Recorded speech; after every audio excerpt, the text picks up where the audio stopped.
নমস্কার বন্ধুরা, আজকে আমি শুরু করছি আমার রান্নাঘরে আলু পোস্ত। এটা এমনই একটা প্রিয় খাবার, এটা বাঙালিদের খুবই প্রিয় একটা খাবার রেসিপি। এই যে আমার আলু কাটা হয়ে গেছে ডুমো ডুমো করে, আর ঝিঙেটাও একটু চোকলা রেখে কেটে নিয়েছি, ডুমো ডুমো করে কেটেছি। পুরো চোকলা ফেলে কাটলে তাহলে আলু পোস্তটা করার সময় ঝিঙাগুলো একদম আর খুঁজে পাওয়া যাবে না, ঝিঙাগুলো একদম পুরো নেতিয়ে যাবে। তাই জন্য একটু চোকলা রেখে কাটলে ঝিঙাগুলো বোঝা যাবে। চলুন তাহলে এবার আমি শুরু করি আলু পোস্ত, তাড়াতাড়ি করে ঝটপট বানিয়ে দেবো। গরম হয়ে গেলে আমি এবার দিয়ে দেবো একটু কালো জিরে আর দুটো শুকনো লঙ্কা ফোড়ন।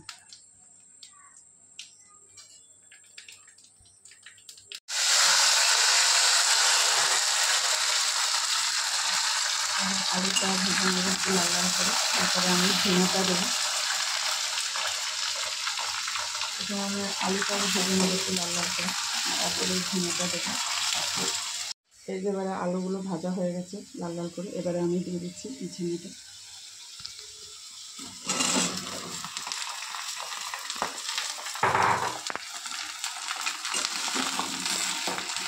এবারে ঝিঙেটার সাথে একটু ভেজে নেব, নিয়ে তারপরে আমি দিয়ে দেবো পোস্তটা।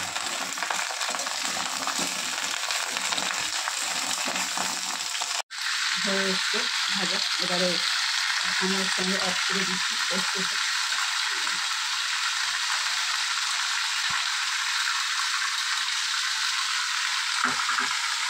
দেবো, এবারে একটু লবণ দেবো, দিয়ে তারপরে হলুদ দেবো পরিমাণ মতো, আর একটু দিয়ে দেবো চিনি দিয়ে এবার ভালো করে এটাকে কষিয়ে নাড়াচাড়া করে তারপরে দিয়ে দেবো জল, অল্প পরিমাণে জল দেবো, কেননা ঝিঙে থেকে জল বেরোবে, তাই জন্য জলটা অল্পই দিতে হবে। আর এটা একটু গামাখা রাখতে হবে।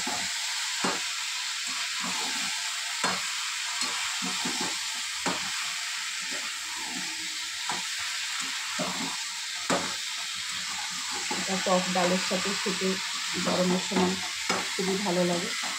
এটা পোস্তটা শরীরকেও ঠান্ডা রাখে।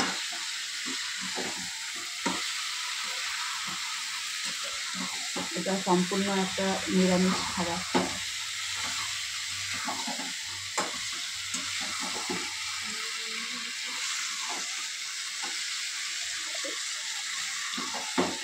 এটা রান্না করতেও বেশি সময় লাগে না। পোস্তটা আমার আগে শিলে কেটে নিয়েছিলাম। পোস্তটা একটু শিলে একটু গরম জলে একটু ভিজিয়ে রেখেছিলাম, ভিজিয়ে রেখে শিলে কেটে নিলে তাহলে তাড়াতাড়ি হয়ে যায়, একদম মিহি হয়ে যায় পোস্তটা। কেননা মিক্সিতে অল্প সর্ষে ঠিক ভালোভাবে হয় না। আর এখন এবারে দিয়ে দেবো একটু কাঁচা লঙ্কা,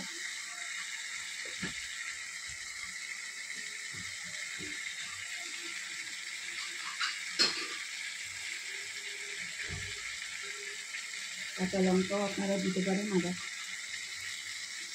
শুকনো গুঁড়ো লঙ্কাও দিতে পারেন, যার যেরকম পছন্দ। দিয়ে এটাকে ভালোভাবে কষিয়ে তারপরে আমি দিয়ে দেবো 2 কাপ মতো জল। পোস্তটা কষানো হয়ে গেছে, এবারে তেল ছেড়ে দিয়েছে, এবারে আমি দিয়ে দেবো পরিমাণ মতো জল।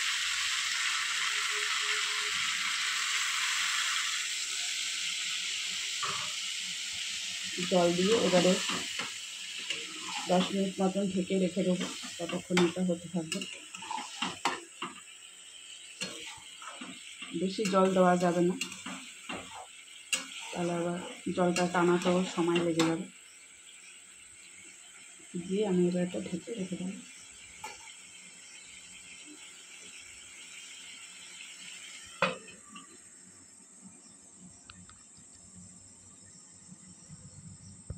ঢাকনাটা খুলে আমি আবার মাঝে মধ্যে একটু নাড়া দিয়ে নেব, নাড়া আবার নিচে পোড়া লেগে যাওয়ার সম্ভাবনা আছে।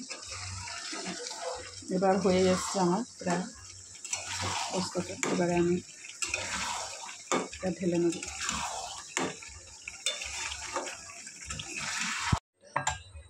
বাটির মধ্যে ঢেলে নেব। এটা আমি একটু গামাখা রেখেছি, তাহলে ভাতের সাথে এটা মেখে খাওয়া যাবে।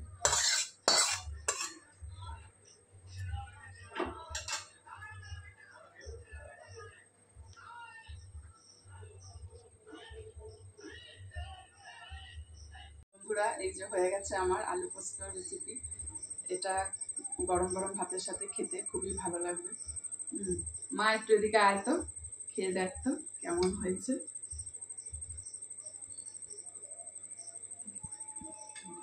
হেব্বি ফাটাফাটি, ভালো হয়েছে।